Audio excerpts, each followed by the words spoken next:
Ito ang Presidential Broadcast Service. Radyo Pilipinas. Radyo Publiko Ng bagong Pilipinas para sa bagong Pilipino.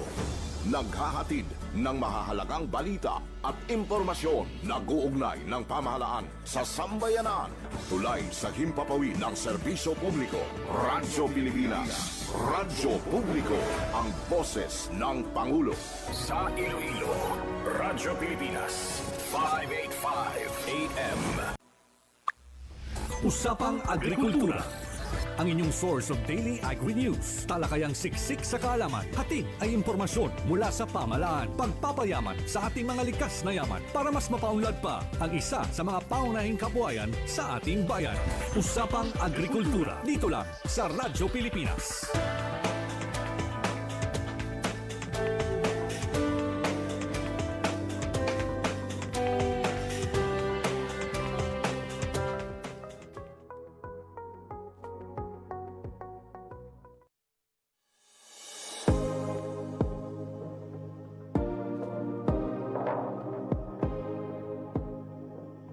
Sprang from a dream to restore the livelihood gravely hit by Super Typhoon Yolanda in 2013, Tabok Fisherfolks Association, or TAFA, came about equally carrying a burning commitment to work up their way to recovery.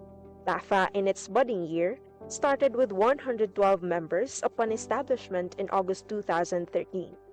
And almost a decade after putting up the People's Organization, to bring relief among the residents of Tabok Libertad Antique, this has grew into 130 members with 72 males and 58 females who have been walking hand in hand to improve their lives after braving catastrophe. As they tread their path of reviving fishing operations, the Philippine Rural Development Project of the Department of Agriculture, through the recommendation of the Provincial Local Government Unit, directed their rather headstrong aspirations into reality, approving them a 999,950 peso Lambaklad livelihood project, which was reinforced by the Regional Project Coordination Office 6 under IREP component. Ang project po namin ay tinatawag na Lambaklad Livelihood Project. Ito po ay isang uri ng panguhuli po ng isda na ginagamitan po ng nets and ropes. So ito po ay naka-assemble sa ilalim po ng dagat at ito po ay may mga sand o bags na pumipigil po sa nets para hindi po siya umakyat. Ito pong Lambaklad Livelihood Project po ay talagang environment-friendly gear po siya kasi ito po ay hindi nakakapekto sa kapaligiran. The system of fishing operates with one master fisherman or maestro, 3 rondas or watchers, and 20 busos or net pullers. The master fisherman would first assemble the busos upon signal of rondas through waving a flag cueing for another haul from the nets. Upon collection of the catch, the busos are then looking into their nets for damages and fixing them at once before they would hurl the nets for another pull-in, done 2 to 3 times per day.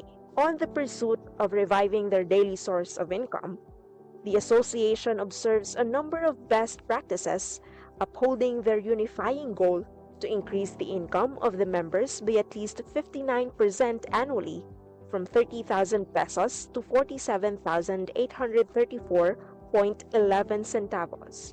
Provide employment to at least 30 persons in the locality, and increase membership by 5% annually.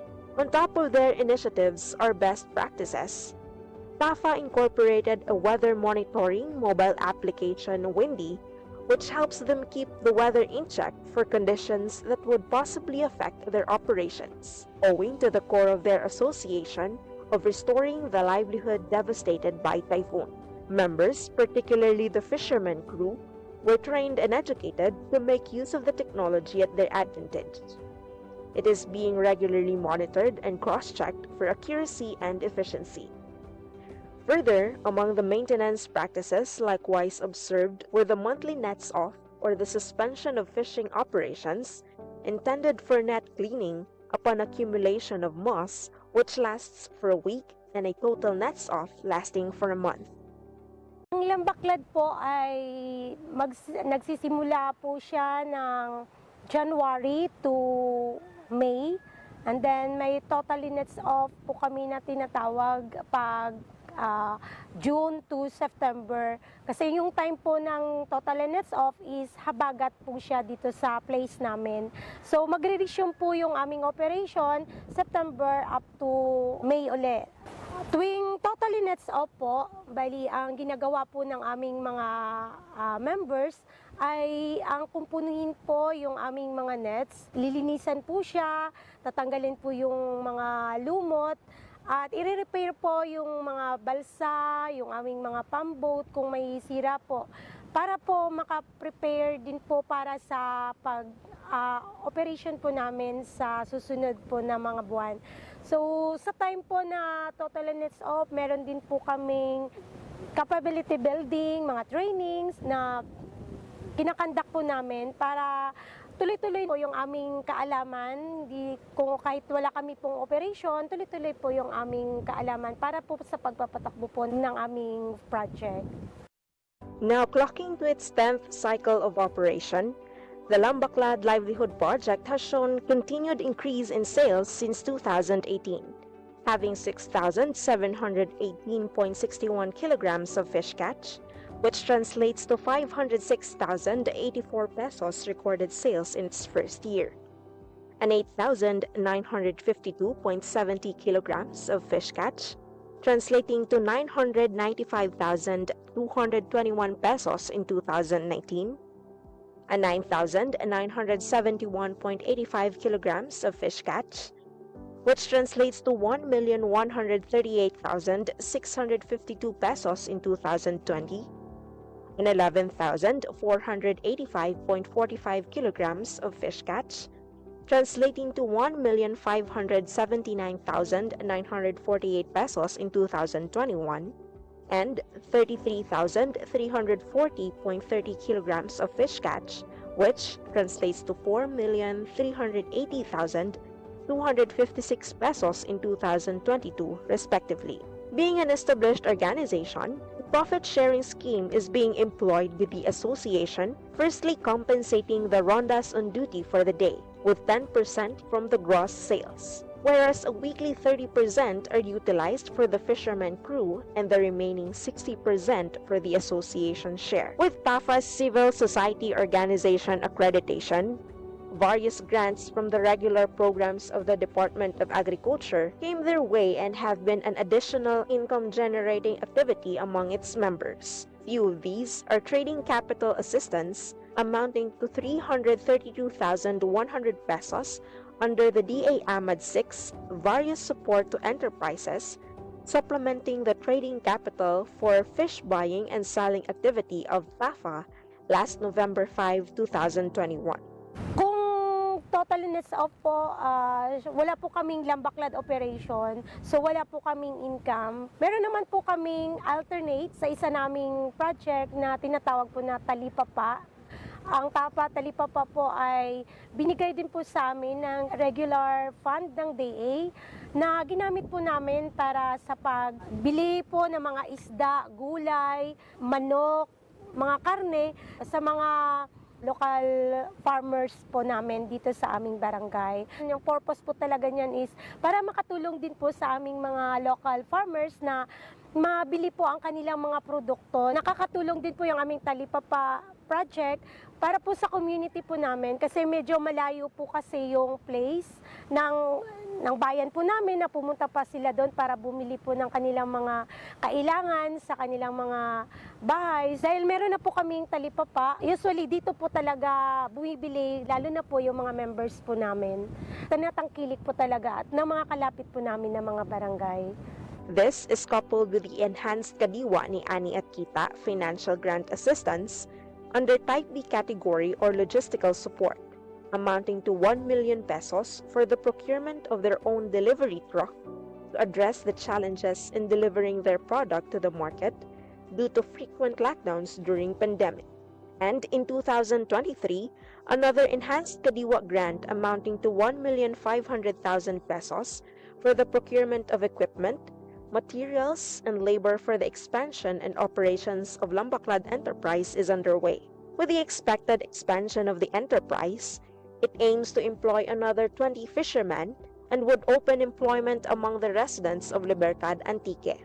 Notably, as the association eyes for sustainable livelihood, they allocated 40% of their income as contingency fund, as maintenance of their fishing equipment, and as allocation for the planned expansion of the livelihood project. Para po sa aming contingency plan, meron po kaming nakalaan po na 40% mula po sa aming gross sales. Ito po ay tinatabi po talaga namin para po may magamit po kami sa maintenance po ng aming Lambaclad project.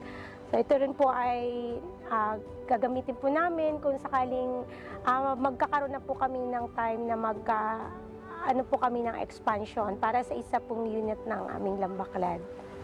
Born from a steadfast desire to recover from the damages brought by Super Typhoon Yolanda, the Lambaclad Livelihood Project has stood on its feet and has been serving hope with the fisher folks of Libertad Antique with the help of the Philippine Rural Development Project, Regional Project Coordination Office 6, DA Ahmed 6, and the Provincial and Municipal Local Government of Antique.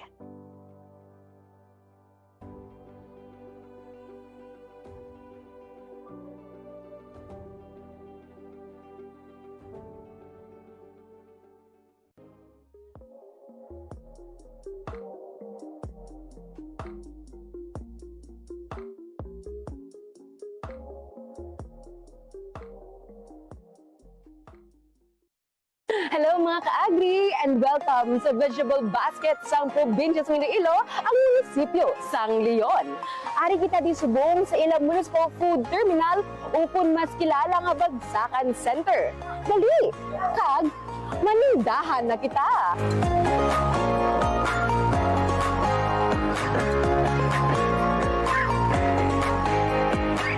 Leon is considered as the vegetable basket of the province of Iloilo. That is why sa mga karason kung ansa kita ang napilian nga pagsuportaran kang DA Ahmed pusakan kang nilawatan nga Leon Municipal Food Terminal. So, mga 25 years ago, gin-establish siya pag sa bulig kang DA Ahmed. And now, isa rin dyan kaparag yan, kang atan ng mga farmers nga makatipon kang andang ng mga farm products, hindi lang man Tagalion, kundi ang mga adjacent municipalities, diriti puno ng ilang farm products kag pagbaligya sa mga lain-lain ng mga buyers natin. So for now, ang atin nga mga farm products, ginadara rin not only di lang sa Iloilo, but sa mga other provinces, sa mga Boracay, sa mga Cebu, mga Negros, and even Metro Manila.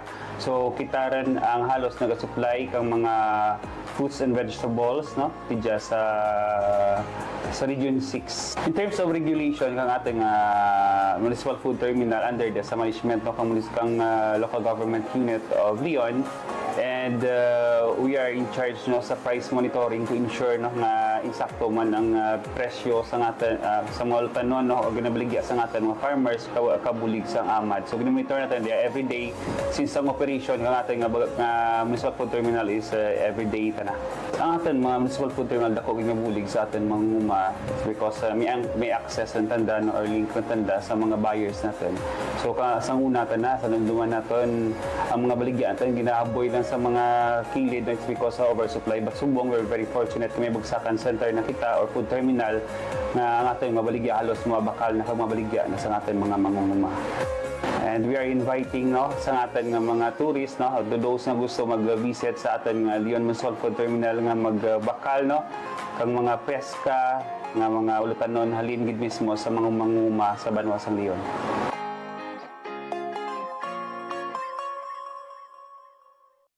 Maayong aga sa aton ng mga tagbalangati, sa aton ng mga live viewers, sa aton ng Facebook. Maayong aga gid kag sa tanan naton ng mga farmers, sa tanan naton ng mga fisher folk, sa Municipal Agriculture Office sa bilog ng Western Visayas, sa aton nga Provincial Agriculture Office kag City Agriculture Office man. Maayong aga sa aton tanan kag isa na naman kaadlaw panibag-o nga topiko ang aton pag-istoryahan, mag-sentro sa aton mga kauturan ng mga indigenous people dito sa Western Visayas kung sa diin ining 4K program sa Department of Agriculture nakahatag na sang pila ka mga intervention, pila ka mga suporta agud nga mabuligan kag mapasanyog pagid ang palangubihian sa aton nga mga kauturan nga mga IPs. Gani subong episode makaupod nato ang isa man sa mga leader sa isa ka asosasyon dito sa Western Visayas nga miyembro o kung katapo man sa indigenous people kag nakaambit sang pila ka mga intervention from the 4K program sa Department of Agriculture Western Visayas. Ma'am, ayong aga kag pagpanamiyaw sa aton tanan nga mga tagpalamati. And pwede mo bala mama introduce ang imo pangalan, ang imo nga asosasyon kag ang imo nga address. Pangalan ko. Ako si Irene Dolitog Bildorente, tubo man at proper uyang Libakaw, Aklan. Amon nga asosasyon nga Indigenous People of Uyang.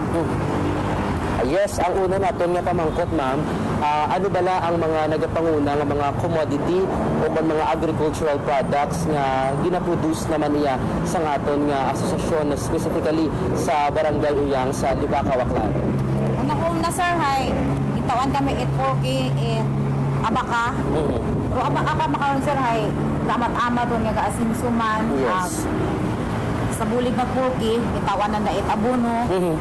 Nagtausan dahil mga materialis, parehas it mga sanduko, parehas it mga pala, mga bara. Rupang aywa sir, hay, nagtaon man sa hapon it mushroom. Tapos hay, nagpa-training sa nakamon it abaka fiber. Pero ang mga buhi ito, hay, abaka fiber. Nganito na sir, ay nag-inubra kami, mga materialis, ang inability alamon niya sa Kalibo. Kani mo kara sir, ay may dala kami nga product, kung sininin ang bakal.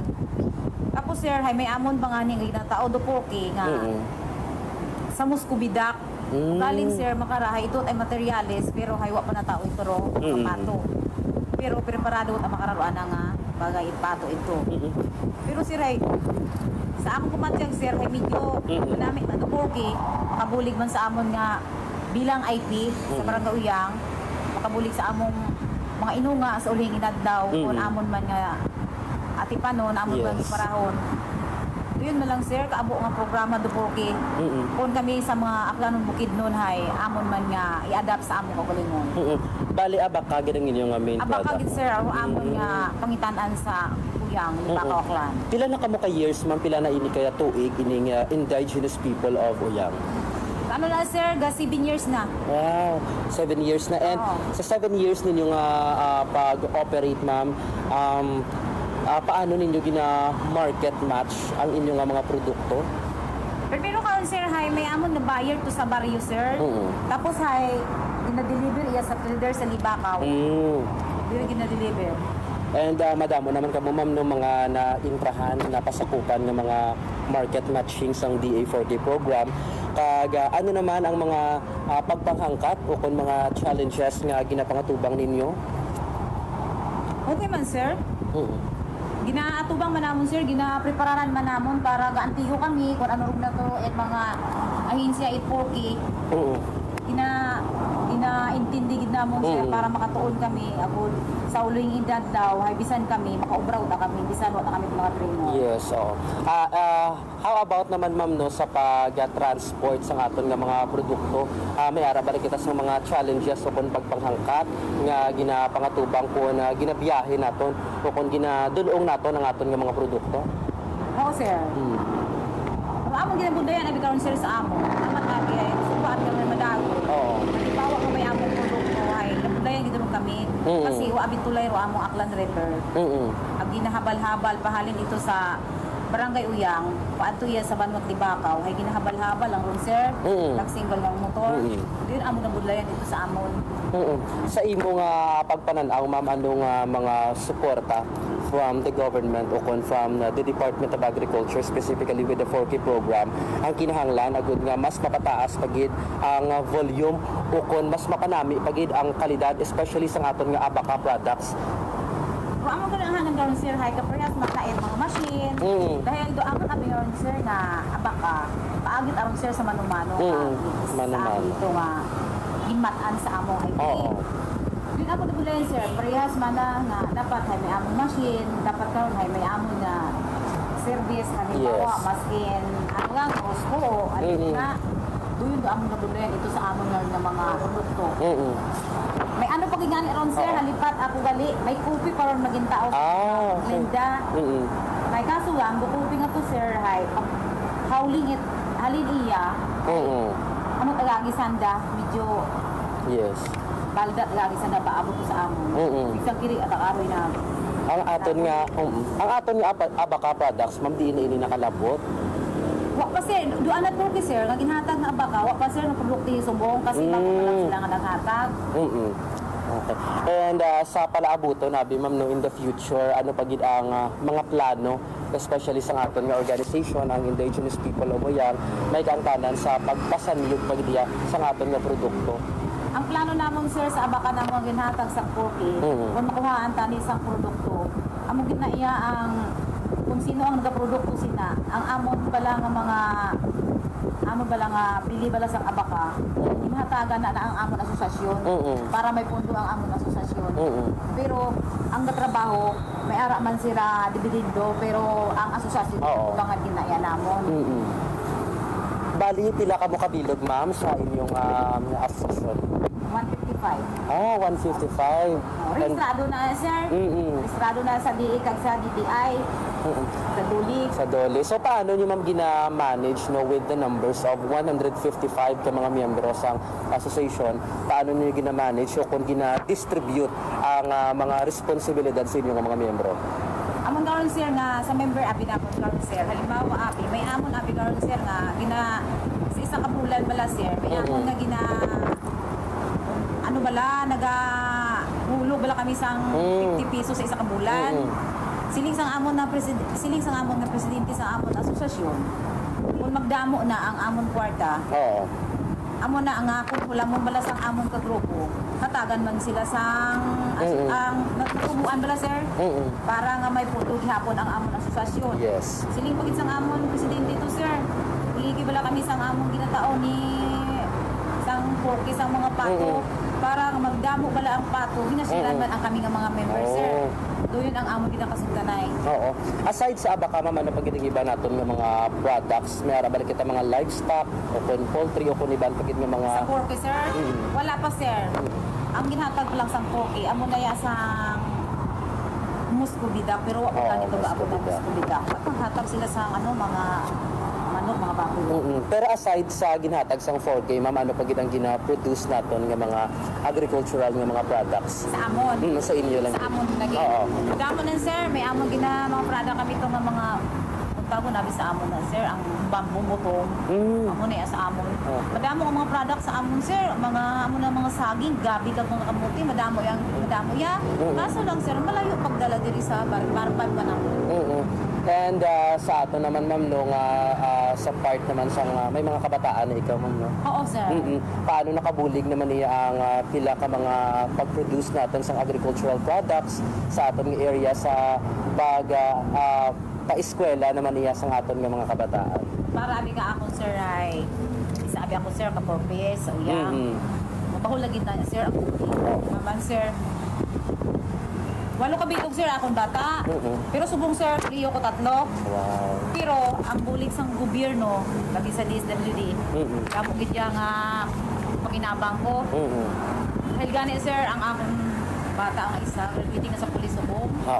Pero para sa akon ang bulig sang gobyerno mabahul gid niya nga bulig para sa among pagpangibuli. And ang regarding naman, ma'am, no, sa mga training kag sa paghanas naman sa pila ka mga agencies naton, specifically under sa Department of Agriculture, paano naman nakabulig ang DA4K program, may kaangkana naman niya sa pag-improve sa imo nga ihibalo o kung imo nga knowledge kag skills as an IP farmer kag producer. Damo na gid sir ang nabulig sang DA program. Labi na gid sir ang ginahatag sa amon abono kag mga binhi. Ang ginahatag to sa amon to abi nagapatraining ko ang isda. Subong ang isa ko bata maayo na siya magbibing, maayo na siya mag pasang ikal. Di Depende na yan, sir, sa tao. Kung kisa man gani, sir, may nahatag man ang gobyerno. Why man gina-adapt man isang ipan, daw ginabaliwala lang. Pero may ara man, sir, hindi man tanan ng tao Oo, na hindi man tanan. kumatagan bala sa gobyerno sa mga amo sila ang mga training. May ara nga natutunan, may ara nga sir. Oo. And ikaw naman iya ma'am no, as farmer, as mangunguma, paano naman nakabulig ang pila ka mga trainings sa Department of Agriculture? Ay, para sa akon, sir, kada may training to sa baryo ko. Yan, nagkasali gid ako kay palan mo, sir, sang una ang mga tao to sa mga IP to sa baryo. Magwa ko na inulungan nga pagkupra. Pagi sa mga training, unang-una sa DTI.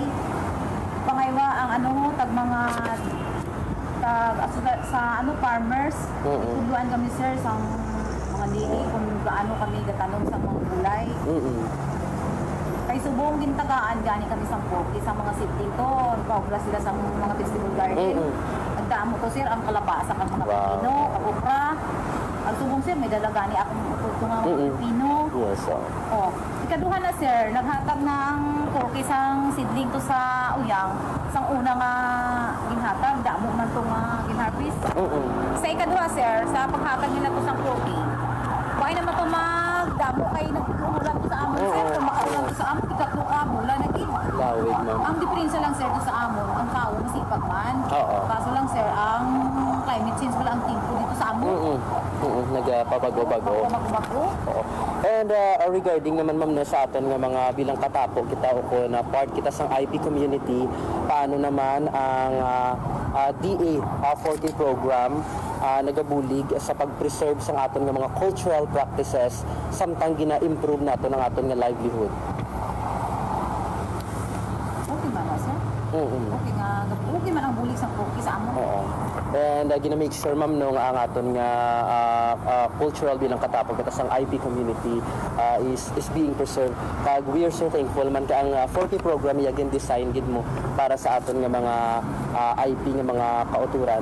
Sa subong ma'am, may ara ba na kita mga ongoing nga mga trainings o kon mga pagbanghanas nga ginapasakupan na gud nga mas mapasanyog pagid iya ang aton nga asosasyon.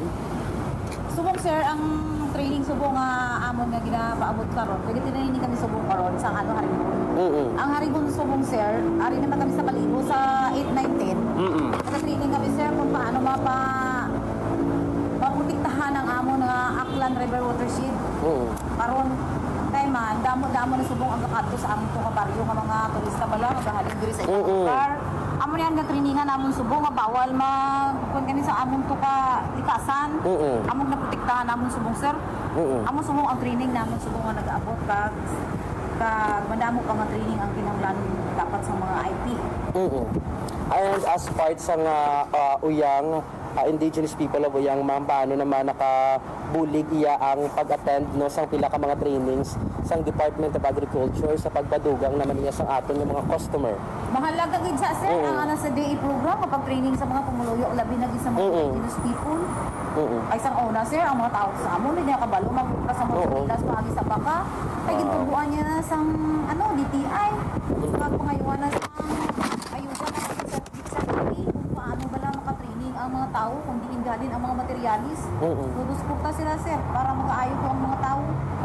And curious lang ako ma'am no, bilang parte o kung kabahin sa IP community, sa subong ano nga mga practices from your ancestors naman niya sa mga aton nga mga kanunuan ang sa gihapon nga gina-apply naton sa pagpanguma. Subong sa amon, sir, ang gina-apply namon subong ginatudluan man tani kami sa mga training kung paano mag-ubra-bura sa mga native nga mga pang ginagamit sa panguma. Pero ang mga tao to, why man ginagamita ang gina-apply kung paano man magagamit sa mga amuno nga paagi sa compost. Hindi kaya hindi ginagid makuha sang una gigamitan na training kami sa Caritas bala nga nahalin sa France. Kung paano kami mag-ubra bala sa mga hilo o ginagamit bala sa mga sapat-sapat sa uma. Yes. Hindi niya makakuha, kundi na yan namon magbakal kami diri sa amo na iya ang nabudlayan namon damo man tani training pero hindi gid man makuha ang mga ano tawag mo na mga talaga kung sa amin na mapatay ang ginahatag na sa amin ng mga pamutulog. And sa nga nangina kabahin kita mamno especially ang aton nga organization nga nangina parte sang DA4K program, ano gid ang una naton nga nabatsyagan bilang parte sang komunidad. Sa una-una sir, damo gid ya ang nag-aabot sa among lugar nga maayo gid sa among nakabulig. Nakabulig gid sa tanan namon sang una sir. Nakakaiba gid subong. Nagbago na gid kami subong dahil sa pag-training, paagi sa mga experience. Mas kinwa niya tinapusan ko ang mga tao, Oo. nagatuon gid sa training. Yes. Saan wa ka tinapusan, kung ikaw wala nagapamati, nagaayo ka gid. Exactly. Naya sir sa amon. Oo. And if may ara ikaw mga suggestions ma'am no kon panawagan sa aton nga program sa DA4K program, ano pa gid ang imo nga mga suggestion o kon ma-recommend agud nga ma-improve pa gid ang pila naton ka mga delivery specifically sa mga programa naton nga nagabuli gid sa aton nga mga IP communities. Gusto ko tani sir sa mga gusto ko tani sir sa sir sa gobyerno, especially gani sa amin sa DA program. Gusto ko gid tani nga dugangan pag gid ang suporta para to sa amon sa IT. Oo. Para bala nga matun-an gid namon kung ano gid ang ikamayan bala sa amon pagpamilya. Yes. Dahil kami to nga mga IP ginakulang pag gid kami. And sa subong mama, you mentioned nga 155 ka ma'am no? Ka mga members, mga mostly mga sa inyo organization o kung sa inyo association, pila ka mo kabilog nga officers? 18. Mga 18. And ano ang imo gani nga designation ma'am? Public information officer ako sir. Okay, bilang isa ka public information officer, paano mo ma'am spread o kung ginapalabot ang pila ka mga impormasyon sa ato naman iyang asosasyon kag sa ato naman iyang mga miyembro sa indigenous people of Ayam? Una-una karon sir, hay sa amon na sir, hay may wifi man. May wifi kami to sir. Kaso lang ang pinsa ra sir sa amon. Sige nagbranaw. Sa isa ka Domingo siguro mga 3 ang adlaw kami may power to. Pero ang amon ginagamit ko sir, amo ang radyo nga walkie-talkie. Walkie-talkie. Sobra pa kami to sa Aruniman. Kaso na sir, ang akon nga may utod ako diri sa sa Libakaw. Na-inform na gid na. Siling nila sa akon, ning abi ang akon hayo, ning may ara ka mo meeting, siling mo pala ang imong mga upod sa inyong mga officer nga may meeting, dala ka mo dito sa baryo, kung diri man sa Iloilo. Kung niya gina pinangurangan ko niya sa inyo ko sa mga himata ko, may meeting kita to sa aton asosasyon. Kaya sir, pag kabati man sila sa mga grupo nga may meeting sa among asosasyon, dali gid dili ko nagitugubaya ang among mga grupo sa asosasyon. Oo. Silingon sa amon kapitan, amon nga chief, ay ang chief la, ang asawa ko, kag asawa sang chief. Utod. Oo. Siling sang chief, maayo nagkanto ka mo diri bisan sa radyo lang. Kay kung magbadagyaw gani sila sa amon mga training, pudugod kami tanan.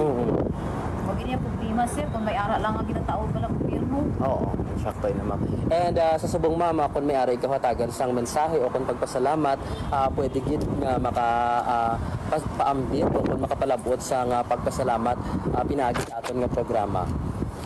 Una sa tanan, hay nagapasalamat ako sa Ginoo nga bisan iya kami, ipatawag kami ay programa hay. Nagaabot kami iya ag mayadto among gawas. Una sa tanan, nagapasalamat ako sa DA program, ag sa Naitpoki program, ag sa amon nga asosasyon. Kung uwa ro among asosasyon hay, wa man mag-abot tayo mga programa. Dahil nga una abi nga mag-abot ro asosasyon hay, magabiting anay kong gagaya para bala nga sulunduan bala. Amo na ang ginapasalamatan ko sa gobyerno, ginapasalamatan ko ang mga hatag nga bulig halin sa DA program, 4K program, kabay pa nga madugangan bala ang ginahatag sa amon, kag mga training nga ginahatag sa amon, kabay nga madugangan bala sa gobyerno, akon matun-an pagyapon namon, duwa namon mabaluig. Thank you sir. And lastly na lang ma'am, may gusto ikaw nga itamyawon o kung i-shout out ang mga kabataan, yung mga katapo sa iyong mga asosasyon. Pwede gid mama ka-greet sa ila. Sa mga kung ako hay iyawon ako sa Iloilo. Iya ako gina-interview ako amon nga bilang leader iya hay ayan nga magruad daw sa akong asawa, sa akong maigmanghod. Kabay nga una ka mo tan-aw sa akon nga sa amon nga presidente at among asosasyon na iyawon kami. Bilang kami isa ra ninyo nga ka surugoon it barangay Uyang hay gintuman namo para maabot to atong handom sa atong asosasyon. Kabay nga madugangan pa do atong nga programa kita tanan hay gahiriug yun. Salamat gid. Once again, si Ma'am Irene from Indigenous People of Oyang, from Barangay Oyang, Libacao, Aklan, nga naghatag man sa iyang experiences, kag iyang istorya, may kaangtanan sa pagbaton o kung mga benefits naman iya nga ginpalabot sang DA4K program, ginatamyaw man naton si Ma'am Glenda Himatay, ang focal person sa DA4K program, and the rest of the 4K program family nga hatagid sang suporta sa aton mga IP communities, not only sa Libacao, Aklan, but all over Western Visayas. Ginatamyaw man naton ang katapos ang DA Western Visayas ang aton nga Regional Executive Director, Director Dennis R. Arpia, kag ang aton duha ka Regional Technical Director, ang aton OAC Director for Operation and Extension si Ma'am Maria Teresa Solis, and for Research and Regulation si Director Zarlina B. Cuello. Ginatamyaw man naton ang aton nga hepe sa Information Section si Sir James Earl Ogatis, and the rest of the personnel of Rafi's team. Maayong aga sa aton tanan. Sa masunod naton nga episode, isa na naman ka istorya sa aton nga mga kauturan nga mga IP sa aton nga pagatutukan, gani bantay lang sa aton nga programa. Sa liwat, ini si John Candelario from DA Western Visayas. Maayong aga sa aton tanan. Raising livestock is a demanding but rewarding way of life. From the quiet hours of dawn to the bustling activity of the market, every step requires dedication and skill. Today, we take a closer look at the journey of a hardworking farmer as they tend to their animals and bring them to the Leon Livestock Auction Market. As early as 12 a.m., Manong Edwin wakes up and ready to begin his day. He carefully prepares his livestock for transport, ensuring they are in the best condition for the auction market. By 1 a.m., he and his team pull their stocks, making their way to the Livestock Auction Market, or LOM.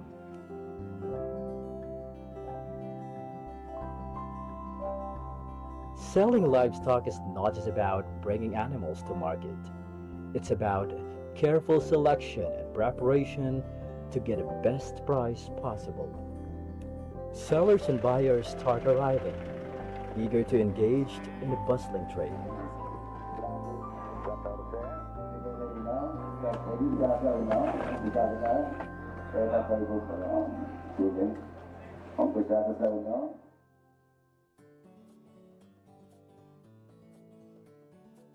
Each livestock is carefully weighed on the digital weighing scale. After weighing, every animal is assigned a number, making it easier for buyers to track their chosen stocks.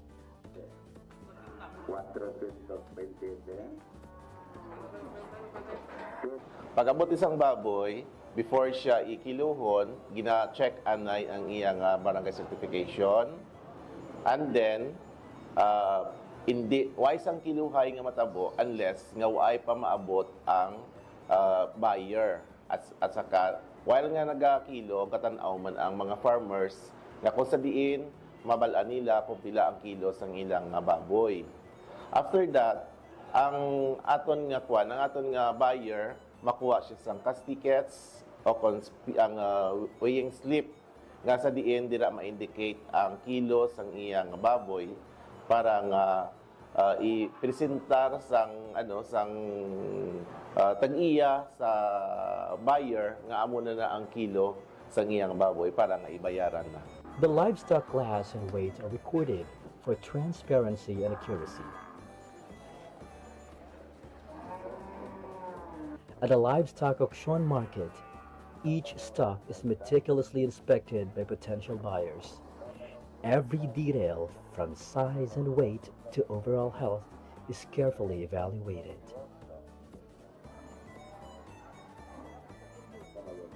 As the bidding process unfolds, buyers compete for the best livestock. In the end, the highest bidder secures the stock, ensuring a fair and competitive marketplace. Ang advantage kid ma'am kay man Sang before, ang mga baboy, yawan kami ka pangita kang amon nga ano, nga kung sino ang mabakal. Usually ga sa tinda lang ang dalaganan ka ano mo. Gadlagan ang tagiya sa market and then ipa ano sa manok iyaw. Unlike Subong, kung may auction market, may mga buyer kita halin sa Sagwa, sa mga city, kag sa iban pang lugar nga nagakadto diri. So hapos lang gid ang hapos lang gid ang pagbaligya sang baboy ka mga tao diri sa Leon, usually mga member. Ang LEPA kag ang mga member ya nagapasalamat gid sa LOM kay man naging matawhay, naging mahapos amon kung paano namon ibaligya ang amon mga baboy kag ang presyo hindi kami mapirdi kang presyo sa pagbaligya ka baboy. Kay man sa una, ang baligyaan ay pamata lang, tapos kisa hindi pa sigurado ang kung pila kiloya. So, kung sumahon mo kisa sa may kapital mo nga kisa perdi ka pa. Unlike may LOM, makakita kita ka mga buyer nga alin sagwa, kag hindi masyadong mag-stagnant amon baboy diri sa Leon. Kay siyempre may mga buyer kita kay kung ang tinda lang hindi man kasarangit kung kay sa pagkadamo ka hag-racer diri sa Leon. A long-standing tradition of livestock trading thrives in Leon, Iloilo. Established in 1978, the once named as Carabawan has evolved into a vital economic hub, the Leon Livestock Auction Market, supporting farmers, traders, and the local government. From January to July 2024, the Leon Livestock Auction Market recorded a total transaction value of 177,740,900 pesos. The highest revenue came from hogs, contributing 78.1 million pesos, followed by cattle at 62.2 million pesos, and carabao at 33.6 million pesos. This continuous economic activity highlights the market's vital role in sustaining local livelihoods and regional agricultural growth.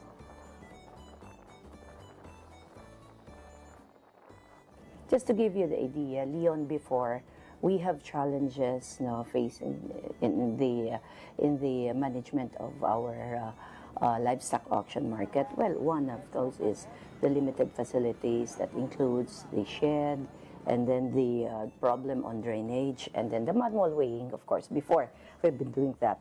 And also, the limited access of the traders, because of lack of promotion.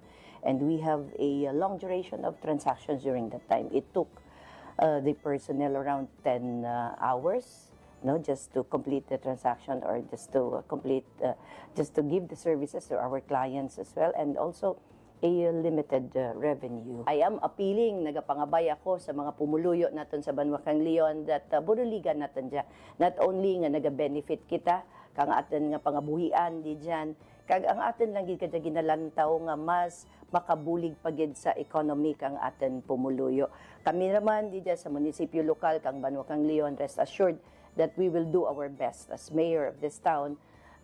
Himuon naman ang tanan-tanan para mas ma-improve pagid kag kilalahan ang Banwakang Leon, not only the summer capital of the province of Iloilo and the fruit and vegetable basket of the of Iloilo, but the livestock hub of the province and the whole Philippines. From a small trading post at the back of the municipal hall to a thriving livestock auction market in Barangay Talakungan, Leon Livestock Auction Market has continuously adapted to the needs of farmers and traders. With the support of the Japan 2KR project and local government investments, the market has undergone major upgrades.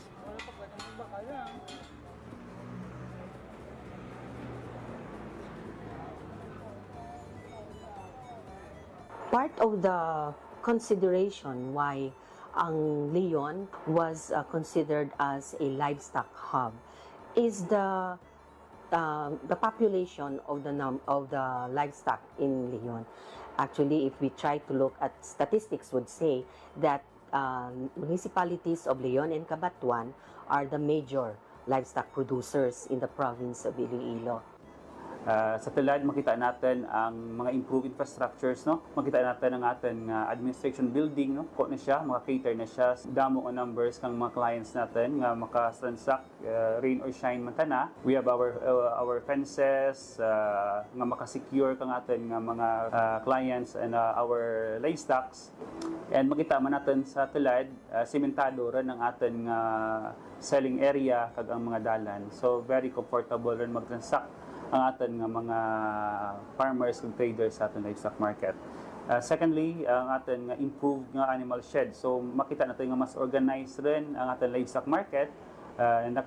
Naka-separate no ang mga large ruminants natin ng cattle kang Carabao. So may area mata na nga allotted for hogs, for goats, and for our poultry. Sa Talad, we're very fortunate nga may digital lang kita no and calibrated nga weighing scale kung sa diin na mas transparent ang tana in terms kilo, no, makita ra gid ni farmer once kilo na kanang sapat, no, kag si mismo si buyer makita naman kung pila gid kilo ka sapat. And we have also our improved system of operation. So kauna gaumpisa kami alas 4 pero nag-end kami alas 2, no, alaw na. But for now nag-end gaumpisa kami alas 4, nagatapos kami 7 to 8 a.m. So wire and so forth, yung mga transactions, so mga baka na lang nagbilin dyan, subject for pick up rin kang mga buyers. So makita natin nga may improve din sa transactions, it's because ang mga documents na kinanglanan ni buyer or ni farmer, di dyan na mismo may issue sa livestock market natin. So di dyan ang presence kang ating Municipal Treasurer's Office sa pag-issue kang mga certification, di dyan natin ng Municipal Agriculture Office, ang ating PNP, no, nga mag-issue. So one-stop shop na tana, di dyan available mismo sa atin. Ang ating improvements no, sa ating livestock market, dako nga bulig sa ating mga livestock raisers at the same time sa ating mga buyers. No. Sa ating livestock raisers, halos tanan Talad nga ginadara dito sa livestock market at mabakal rin. It's because ang mga buyers damo ra na ganyat nga magkadto sa Leon para magbakal. So and then luwas sa Tagalion damo man nga mga adjacent municipalities no or even iban nga mga provinces nagakantor dito para idigya lagi ng baka nila. So mas healthy rin subong ang transaction no sa ating livestock market is because damo rin ng supply at the same time damo rin ng buyer. Okay. So in terms of sustainability no ang ating local government unit nag-appropriate gid no kang budget no para sa maintenance ng operation no kag facilities kang ating nga livestock market. So this is why every year may mga development kita nga makita sa ating livestock market. And nag-focus man ang ating mayor sa mga personnel kung sa diin nag-provide batang kita diyan no ka plantilya na mag-operate no o mag-handle kang ating livestock market. So we have 5 personnels no nga na-assign diyan and under the sa management no kang Municipal Agriculture Office. Yearly, nakakanda kami kang assessment no, together kang ating tanang stakeholders, nakakanda kami meetings, no, paghinunanan with our traders, with our buyers, with our livestock raisers, so kung paano bagid ma-improve no, ang sistema kag management kang ating livestock market. With over 8.7 million pesos in funding from both the Department of Agriculture and local government unit, the Leon LOM now offers organized trading, enhanced security, and modern facilities that ensure fair and efficient transactions.